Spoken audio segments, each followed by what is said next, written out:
We got some breaking news. The Las Vegas Raiders have just extended left tackle Kolton Miller to a 3-year, $66 million deal with $42.5 million guaranteed. I'm going to tell you this right now. If you're new to the channel and you don't know, this move fires me up. The Raiders all week have been talking about commitment to excellence. I wore the sweatshirt for a reason.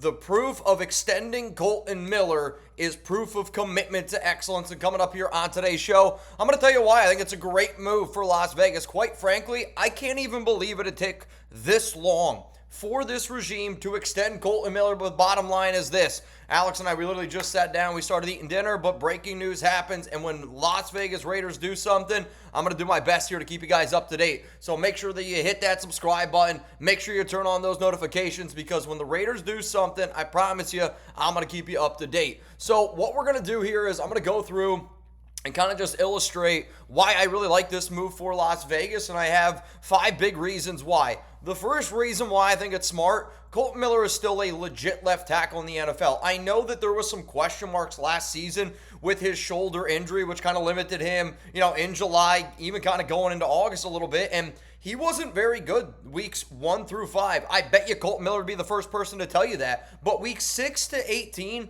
the dude allowed only 1 sack, and you could really tell he finally got healthy again. And I also feel like we talk about Kolton Miller as if he's like the grandfather of the team. Yes, he is the oldest Raiders player that we have in terms of how long they've been on the roster. First round pick in the 2018 NFL draft out of UCLA. But I do know that Miller is one of these guys. He's still only 29 years old. He's a gigantic human being. Go ask Patty the Batty, 6'8", 325 pounds. But last season, an 80.6 PFF grade, an 82.2 pass blocking grade, a 71.7 run blocking grade. That was last season. I know that Kolton Miller can still be a top 10 offensive tackle in the NFL, and he's been somebody that's also been willing to play through injuries, which I don't care what anybody says. You got to respect it. Let's go to the next reason here of why I think it's a smart move. You traded for Geno Smith. How the hell are you going to go out and trade for a quarterback, a guy that got the shit kicked out of him last season because he was on a horrible offensive line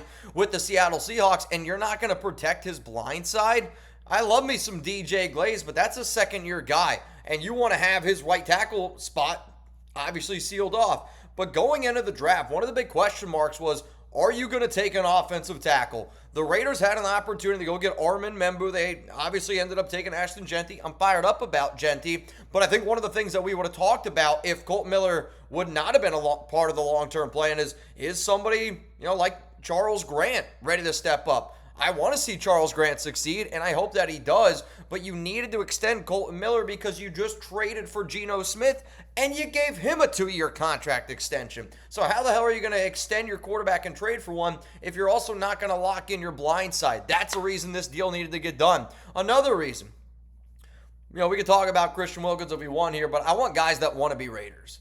I want guys that want to rock that shield. I want guys that wear the Raiders gear with proudness, like the way that I do it, the way that all y'all are doing it. And Kolton Miller does that. And sure, he looks like somebody that can do your taxes. And Kolton, if you want to come do my taxes next year, April 15th, buddy, let's get it going.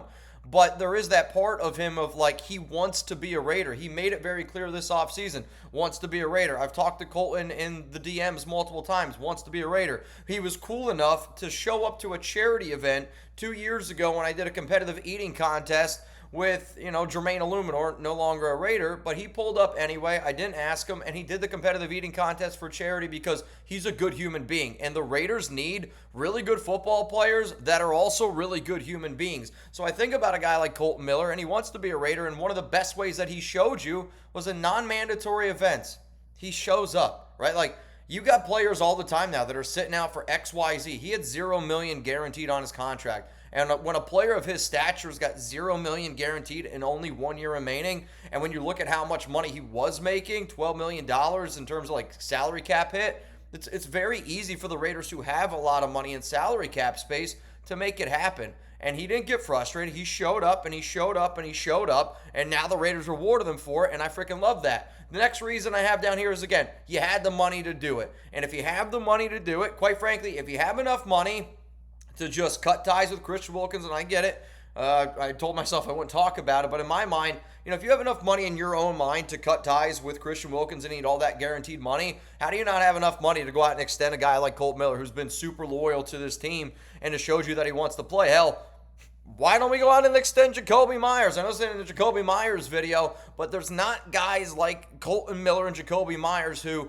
yeah, they might not be number ones on a lot of teams, but damn it, I'll take a really solid number two that does everything you ask from and doesn't cause any controversy outside of football. They show up in their football players. So I know this isn't a Jakobi Meyers video, but if you want the Raiders to extend Jakobi, give me some 16s down below. Let's go to the final reason here of why I think that this is, again, a really good move and overall a smart move for the Las Vegas Raiders. It fits the timeline. And I've mentioned the timeline before, and I know we've had a lot of new subscribers here on the Raiders Report. And shout out to we've had like 850 over the past 6 days, which is unbelievable. But the timeline for the Raiders right now is tied with Pete Carroll. And one of the reasons why I said that Pete Carroll is one of the riskiest head coaches the Raiders could get is because, not that I don't love Pete. Pete fires me up. But you got an organization that struggled finding a head coach. With Pete, you essentially have to find a head coach twice, and you got to get it right. Pete's got to get it right, and then the guy that takes over for Pete, he's got to be able to get it right too. And that time is going to come when you're 73 years old. And I know he looks young, but I think that there's obviously a reason what this window is. So the window is a 3-year window. And the way that you can tell this is, again, dollars or details, money talks. And the way that the Raiders structured Max Crosby's contract told me everything that I needed to know. And I'm happy they also did that contract when they did, because if they would have waited for Myles Garrett, TJ Watt, Micah Parsons, that number continues to go up. But when the way that they did it with Max's contract, they front-loaded it. A lot of times teams backload contracts. That way you can build more players early, and then later on you kind of pay for it. The Raiders are doing almost like the exact opposite of that. They front-loaded Max's deal. They gave him $38 million in terms of cap hit this season. It's $32 next season, and then it's at $29 million, I believe, off the top of my head, with $0 million guaranteed over those final 3 years. That also tells Max, hey, if we're not winning now, we can move on from you, which nobody wants to hear, and hopefully we're winning.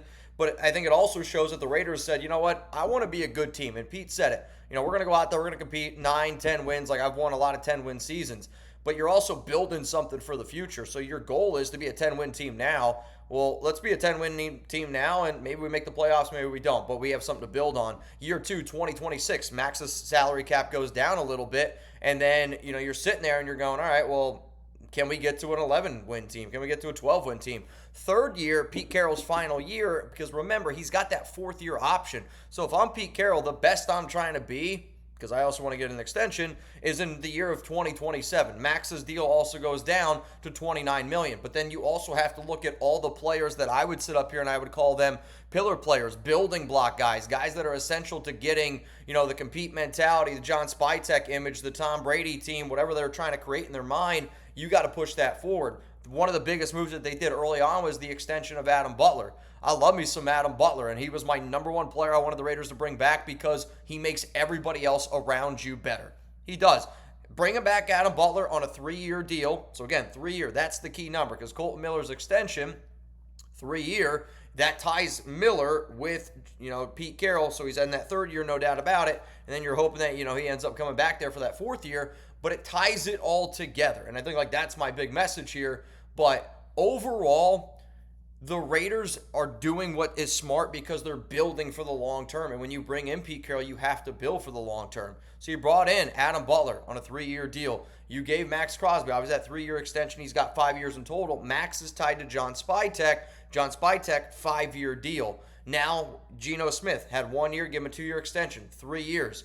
Ties it into Pete Carroll. They're finding players that they just really, truly value for this long-term plan, and they're tying it together. Like, even this rookie class, 4 years, I get it, but even a guy like Genty, right? They're probably planning on giving him that 5th-year option is what you're hoping to tie it to John Spytek. The Raiders have a long-term plan, and I think by going out there, you show every single guy, because there's going to be question marks in the NFL around the Wilkins situation. And I think we just got to be honest with ourselves. And I think what the Raiders are showing you today is that they are rewarding a player that has stood by them, that has done the right things. and I could not be more proud of the Raiders organization for getting this extension done. I have been begging all off season long to get this deal done. I was worried because it was reported by a few Raiders beat reporters that they could potentially wait until after the season. And I think that that would have been a bad choice because you're probably going to end up paying more money. The longer you wait in the NFL, if there's a player you love, show them that you love them. Go give them a contract extension. And that's what the Raiders did today. But I want to get out of here. Appreciate each and every one of y'all for pulling up today, again, to the Raiders Report. Raiders did a smart move by extending Kolton Miller. But now I'm going to sit here and I'm going to go, it's Jacoby's turn. And I expected Miller's deal to get done first. Again, he's the tackle. That's the priority. They value the trenches. Let's go get Jacoby's deal done. And if you want the Raiders to extend Jacoby Myers now, let's celebrate this. Tag me on Twitter, tag me on IG, because I want the Raiders to see it. I know I can be loud.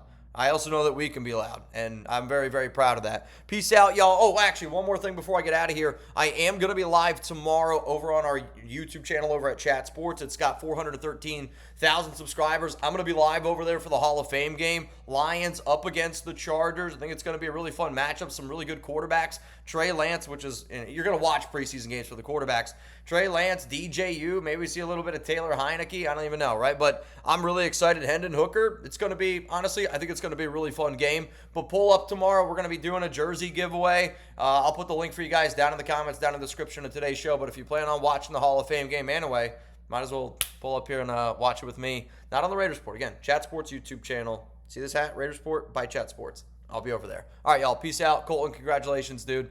Check your DM. For more videos here around the Las Vegas Raiders, click the subscribe button right here. I promise you, I'm going to keep you guys up to date even if it interrupts my dinner. It's all good, though. That's why I do it. But for even more videos, you can click on this. YouTube's probably going to recommend that you enjoy this video, or you can click this video over here. If you don't want my recommendations, then why do I have a plaque? Yeah, exactly. Peace out, y'all.